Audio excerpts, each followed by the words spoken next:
Assalamualaikum warahmatullahi wabarakatuh. Waalaikumsalam. Salam warahmatullahi Waalaikumsalam wabarakatuh. warahmatullahi wabarakatuh. Saya di sini bersama teman-teman saya dari kelompok 7 kelas AK 301 akan mempresentasikan hasil dari diskusi kami, yaitu materinya penentuan harga pokok produk. Kelompok ini terdiri dari Pak Andriansa, Pak Ilham Ramadan, Pak Nadia Dirosa, Pak Nurmawati, dan saya sendiri Tasya Winkamawati. Berikut materi akan dimulai dari saya.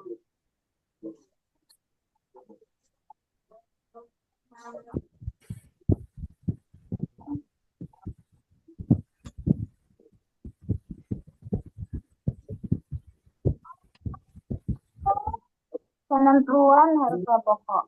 Penentuan harga pokok produk sangat penting dalam akuntansi biaya, terutama pada industri yang menghasilkan produk bersama dan produk sampingan. Produk bersama adalah produk yang diproduksi bersamaan dari proses produksi yang sama dan memiliki nilai jual yang signifikan. Produk sampingan sebaliknya adalah produk dengan nilai jual yang lebih rendah yang dihasilkan sebagai hasil sampingan dari proses produksi utama. Materi selanjutnya akan disampaikan oleh Pak Andrian. Terima kasih. Saya akan menjelaskan tentang pengertian produk bersama. Definisi produk utama yang dihasilkan bersama dalam suatu proses produksi dengan nilai ekonomis yang hampir setara. Karakteristik hubungan fisik erat dalam proses produksi. Tidak ada produk yang dominan secara nilai. Ada titik pisah atau split off tempat produk dipisahkan untuk dijual atau diproses lebih lanjut. Contohnya, minyak mentah yang diproses menjadi bensin dan solar. Proses setelah split off. Produk dapat langsung dijual atau diolah lebih lanjut dengan harga yang biasanya serupa. Pengertian produk sampingan. Produk sampingan adalah produk yang juga dihasilkan dalam proses produksi produk utama, namun memiliki nilai jual yang lebih rendah. Meski tidak menjadi fokus produksi, produk sampingan tetap bernilai ekonomis dan dapat menambah pendapatan perusahaan jika diolah atau dijual kembali. Karakteristik produk sampingan yaitu prosesan produk utama sama sampai akhir pembuatan. Nilai jual relatif kecil, produk yang digunakan seringkali diperjualbelikan kembali. Contoh produk sampingan seperti ampas tebu yang diproses menjadi gula. Produk sampingan tidak pernah tercipta tanpa adanya proses produksi untuk pembuatan produk utama. Hal ini karena produk sampingan tercipta dari bahan baku produk utama. Selanjutnya materinya dilanjutkan oleh Kak Nadia. Penjelasan biaya gabungan. Biaya gabungan joint cost. Yang pertama, definisi biaya produksi yang menghasilkan beberapa produk secara bersamaan hingga titik pemisahan atau split off. Yang kedua, jenis biaya. Jenis biaya dibagi menjadi dua, yaitu biaya gabungan dan biaya terpisah. Biaya gabungan sebelum split off meliputi bahan, tenaga kerja, dan overhead. Yang kedua, biaya terpisah setelah split off untuk produk individu. Ada pula metode alokasi biaya. Satuan rata-rata joint cost sama dengan total biaya produk gabungan dibagi jumlah unit yang diproduksi. Survei joint cost, total biaya dibagi total unit tertimbang. Metode alokasi biaya. Yang pertama, metode nilai pasar. Biaya dialokasikan berdasarkan proporsi nilai jual pada titik pemisahan. Produk dengan nilai jual lebih tinggi menerima alokasi biaya yang lebih besar. Yang kedua, metode unit fisik. Alokasi berdasarkan jumlah unit fisik, berat, volume yang dihasilkan dari produk bersama. Yang ketiga, metode harga pasar diperkirakan.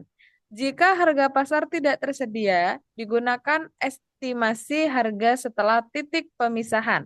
Biaya dialokasikan berdasarkan kontribusi nilai jual. Yang keempat, metode konstan dan rata-rata. Biaya dibagi rata tanpa mempertimbangkan nilai jual atau ukuran fisik. Metode ini umum dalam industri dengan proses gabungan, seperti minyak, makanan, atau kayu.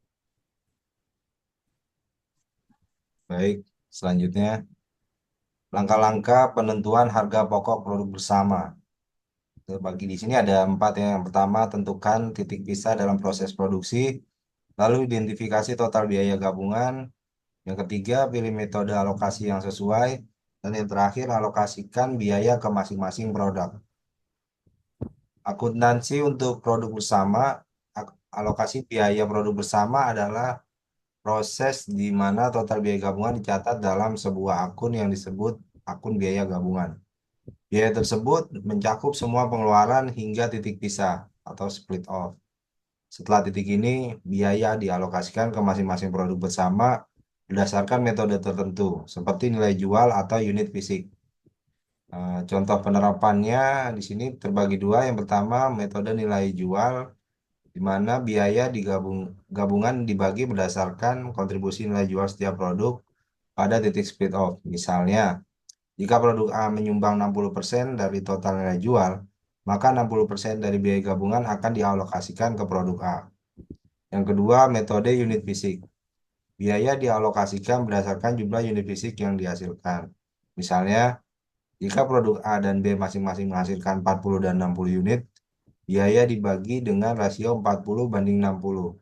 Proses ini penting untuk menghitung harga pokok per unit yang digunakan untuk menentukan harga jual, menganalisis profitabilitas, dan membuat keputusan bisnis.